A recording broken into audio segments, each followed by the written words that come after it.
Alright, we are on the play. Rug Delver. Okay, so this is a very interesting hand, so we may as well get into it. I don't think it's a keep, but it is relatively close. We have Blue Source plus Serum Visions, which would be the turn 1 play. Hopefully we hit a land, play it, turn 2 Delver, but after that we don't have a lot going on, because our answers are very situational.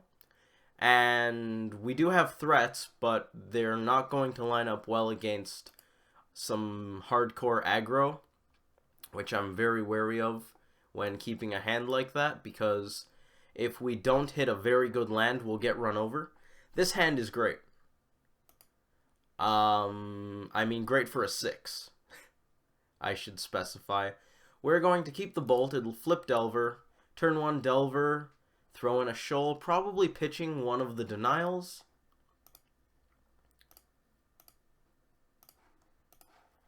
This on 6, I am happier to keep than the first hand on 7. We have a Bolt coming. Do I want to shoal that? Maybe. That means we get to save Bolt for the next thing, but we're going to show them Bolt anyways, so that's fine.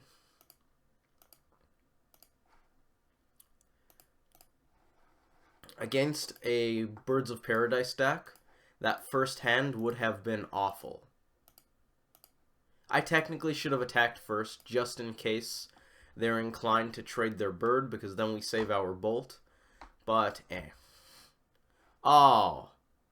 I clicked go to our turn instead of holding up shoal. So that was a big mistake. We wanted to shoal, pitch, probably one of the denials there. But, well, we already did it. So, we'll see what we can do at this point. We can at least denial a company. Which is rather relevant. So, a green-white Birds of Paradise deck could be many things. We're looking at Nightfall, Abzan Company, Green-White Company, Kiki Cord. Really, this last land, so it's an Abzan deck. Renegade Rallier, that we can't favorably interact with. Of course, they could have just shocked to do it. Looks like they're either getting a land or a bird. I think I want to scour myself.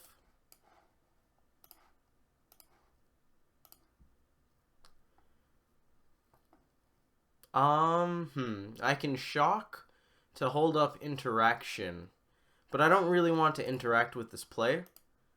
So I'm actually just going to fetch, leave it be, and scour on the end step. Yep, all that's fine. Renegade. Ooh, a Goyf. Goyf could be quite good. That assumes they don't have a combo coming down. We don't have a bunch of pressure, but they are dead in 4 turns if we hit anything good. 5 if we don't. With them being on 5 lands, I don't think holding up denial is very good. So I'm just going to play the Goyf.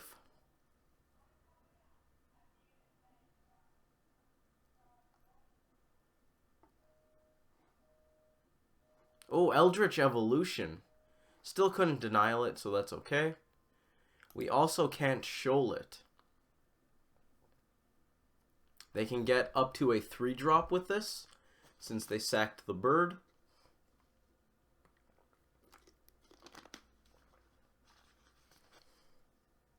Oh, it's a Kitchen Finks. That's troublesome.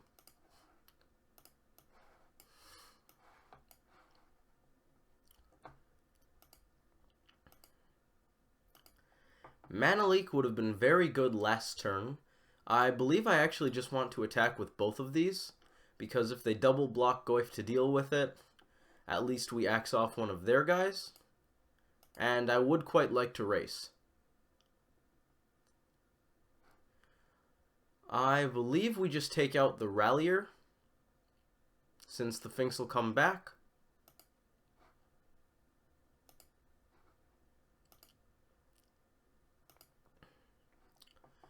Question is Mana Leak or Renegade? We have a 3-turn clock, Shoal Pitch to keep Delver alive, in case they have something like a path. So I think I just want to be able to Mana Leak a Collected Company to stop them from comboing off.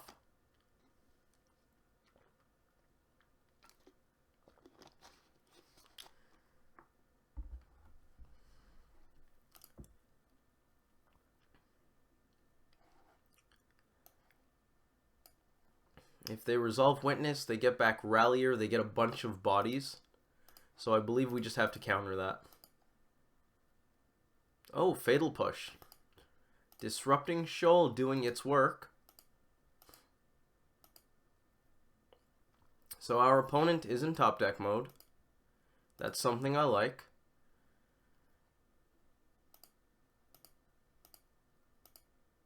Let's get in there. This could be good. Play Renegade, and this may as well enter tapped.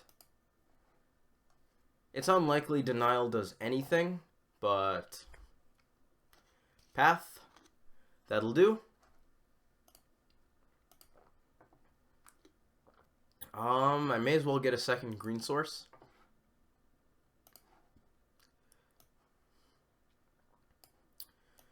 If we don't block that, we are going to die before they do. If we do block it, they get life gain. But at least it'll just be a 2-1. And it will have more trouble comboing.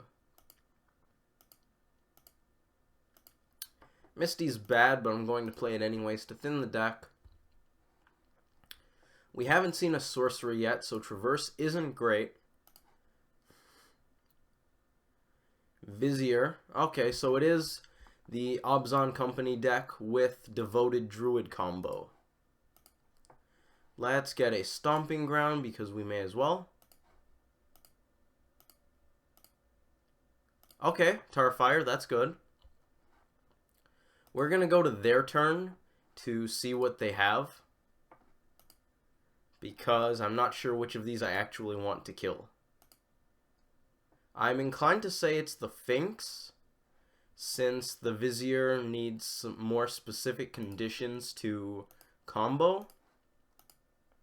Infinite mana does nothing unless you have a mana sink, whereas infinite life is something I can't beat if they pull it off.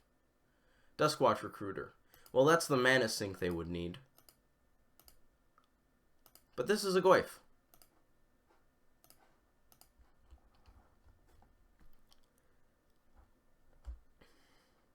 We can't interact with that, unfortunately. We can take out Cord, or okay. We have a turn since the Druid has Summoning Sickness. We have a turn to draw a Bolt. Bolt. That's a Thought Scour. That's a redraw.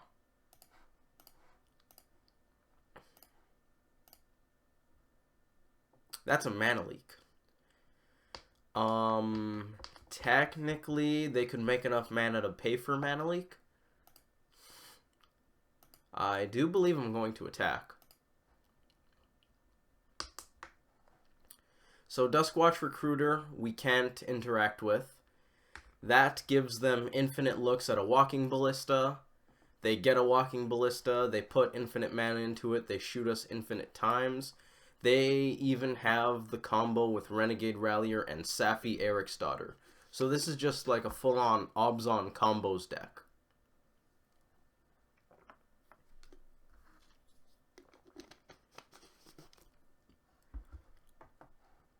I'm not going to make them go through this because they win, especially if this was paper, so we're going to scoop this game.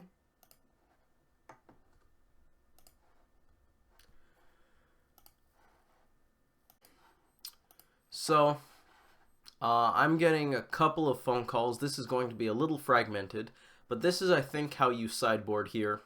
I brought in only 2 Huntmasters because they don't have a lot of removal, and it might be a little slow against the combo plan.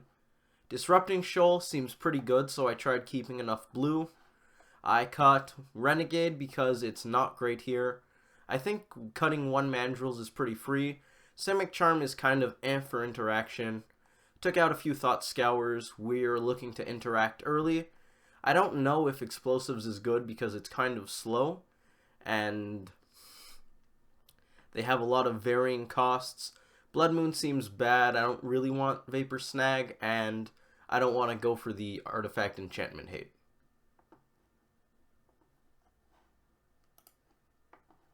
This hand is quite bad, so we're going to mulligan it. We have technically 2 pieces of interaction, but really just 1. This hand's fantastic, yes please.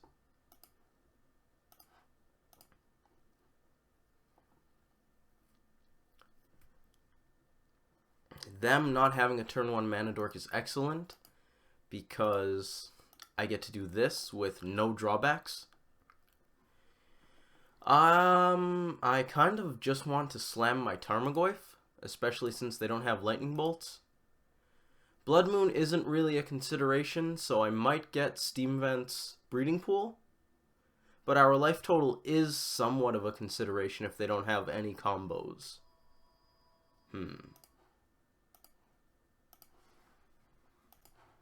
Alright, sorry about that, guys. We went with Goyf off of the 2 shocks, and they played a Viscera Seer. Second, Goyf is interesting. I'm going to attack in case they just want to give up their combo piece. They don't. In that case, I think I bolt it, because I do want to be lightning bolting this Viscera Seer. Take note of me not using Pillar of Flame to take it out, because Pillar has applications beyond just killing things. It also exiles them and deals with some troublesome permanents that this deck runs. So I am much happier to start with the Lightning Bolt.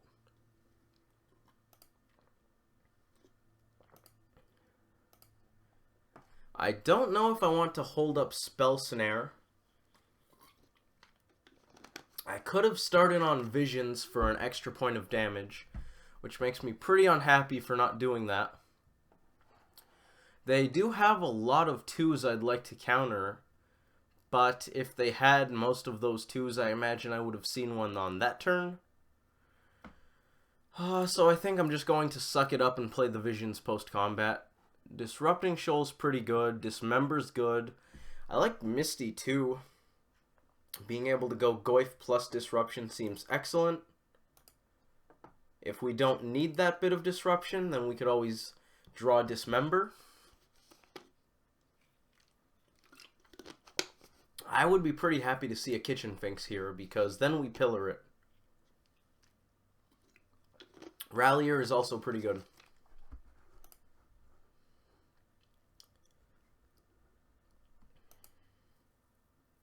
Ooh, Rallier get back land. Do we have a path? No. It's a Hierarch. I am going to counter that. Them having fewer bodies is a very good thing.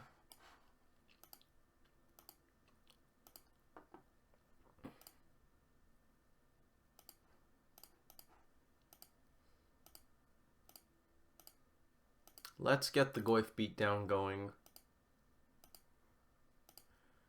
I am going to double check what Safi Eriksdottir's text is to make sure that they can't just combo off right here. I believe they also need a Viscera Seer, but I'm not sure. It returns target creature. You sack Safi, and when target creature is put into a graveyard this turn, you bring it back. So I do believe they need to be able to sacrifice the Rallier as well.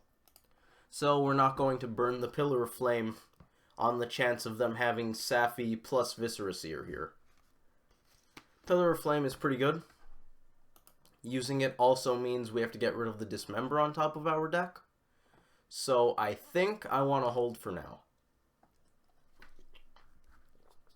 Ooh, Coco. Sure. They could just combo off right here, which would be unfortunate. It is Voice plus Hierarch. Voice is exactly what I was thinking of when I put Pillar of Flame in this deck. So let's deal with that.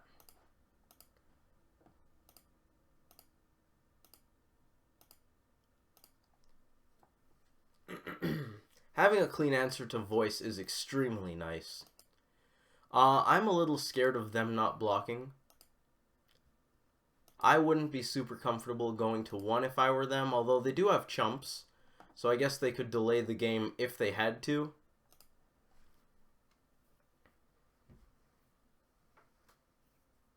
Going into bolt range, though, isn't something most people are very happy to do. So they have evolution. What can they get? I am not sure.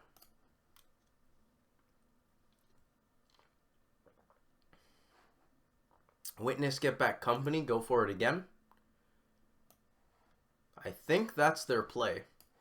We can't interact with it. Excuse me. So I believe we just have to let it happen and dismember the best card they end up with.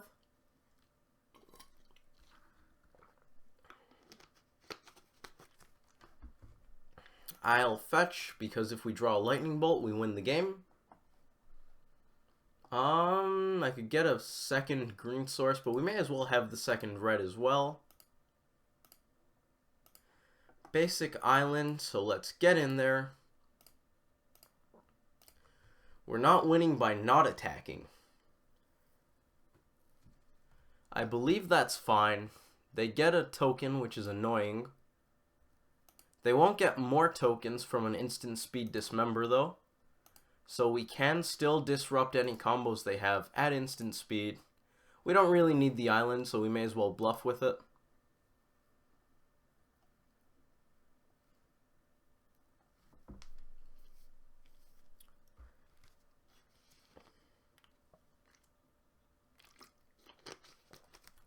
That is a very good sign. Ooh, Serum Visions. That makes me want to play the island. Starfire's on top. How many types in the bin? Probably enough. 3 card types. No creatures or tribal. I think I keep both. So yes. We want Starfire on top. And we're going to go into combat. So, next turn we have a win button. By Starfiring the face.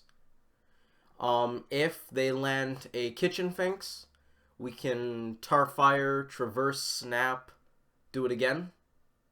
And I believe with this Scalding Tarn, we have the mana for that. They're double blocking Goyf. They're trading their entire board for a Goyf. So, no, they're not. They want to keep something around. I don't think we want to let that happen. Using the Dismember means that they could theoretically Coco into a combo, but it also means that we have 2 creatures and they have none. So I do believe we're going to go for it.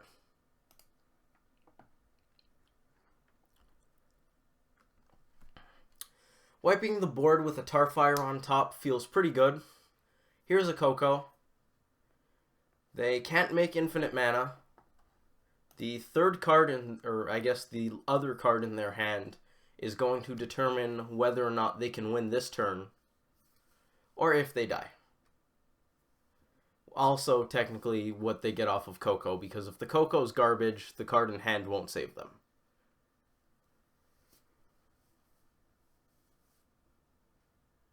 Scavenging Ooze, Kitchen Finks. Wow, that was a good Coco. Yeah.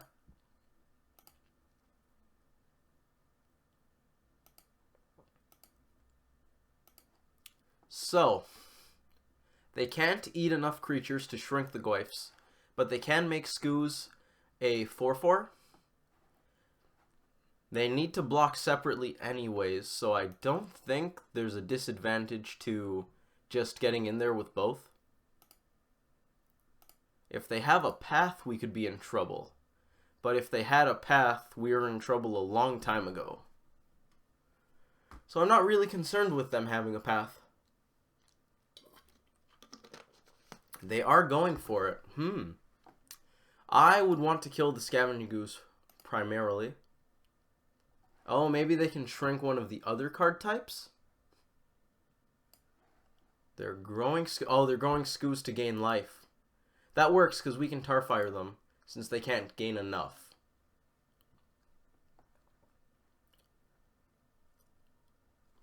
I believe we take this game.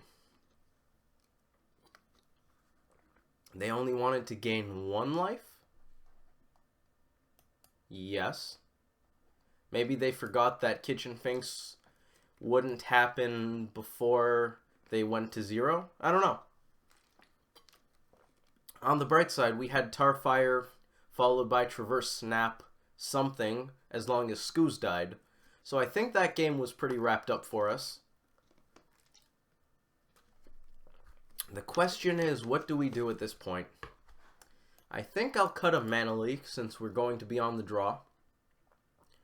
Possibly for another Scour to make us a little leaner. Vapor Snag seems awful. Yeah, that looks pretty good.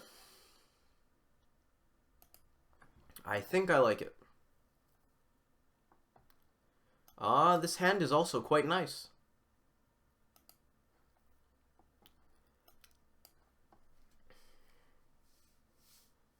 Turn 1, kill a thing.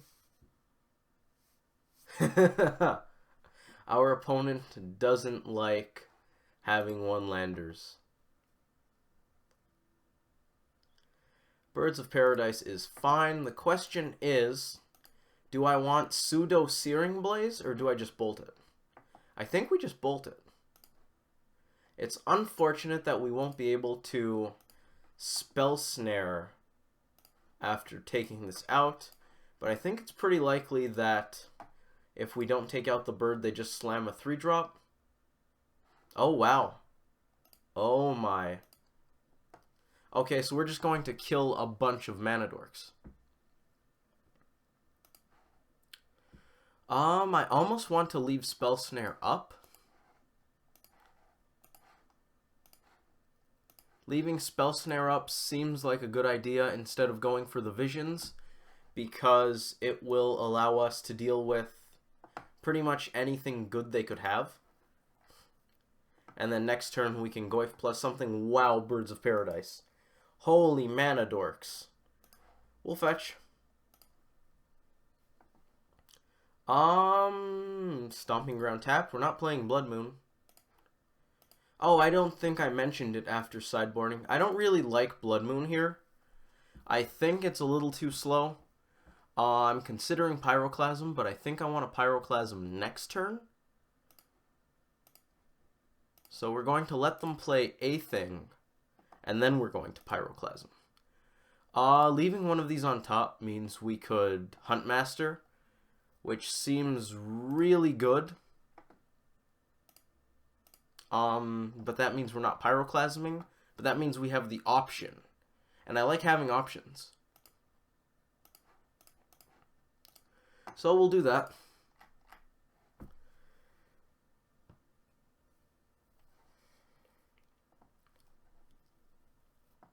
Yeah, we're gonna Pyroclasm. They end up with a 1/1. That seems good.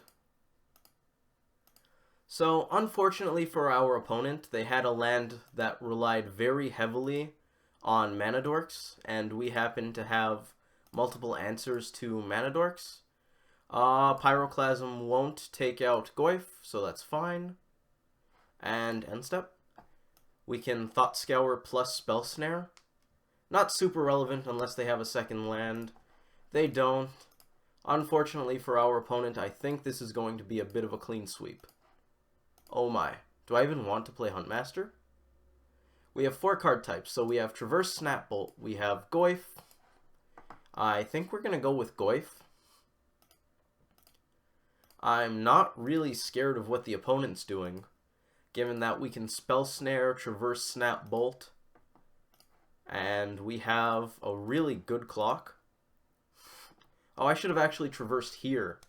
That was a misplay. We should have traversed for Snap first. They fell way too far behind. So, game 1, they had some good combo stuff, which was a little scary. Games 2 and 3, I think we did a much better job of controlling the board. Forked Bolt didn't really show its strength over Tarfire there for the Mana Dork matchups, but that's okay. Disrupting Shoal was pretty nice in that first game, where it allowed us to counter... It might have been a Path, but it might have been a Noble Hierarch, I don't remember. After we had tapped out, which was pretty good. Not bringing in Blood Moon means it's a lot easier to have Disrupting Shoal post board, so that's something I think I want to look at, whether or not it's good. I think it probably is, because if we fall behind on tempo, they can probably just combo us out. So I think you do want Disrupting Shoal. They also have a lot of 1 and 2 drops, and that's what we want Shoal for. Spell Snare might be a good bit worse against this deck, but they do have Voice, which means it's pretty good. We got to see Pillar of Flame take out a Voice, so I'm pretty happy with that. Hopefully you guys enjoyed this video. Thanks for watching. I will see you in the next one. Bye.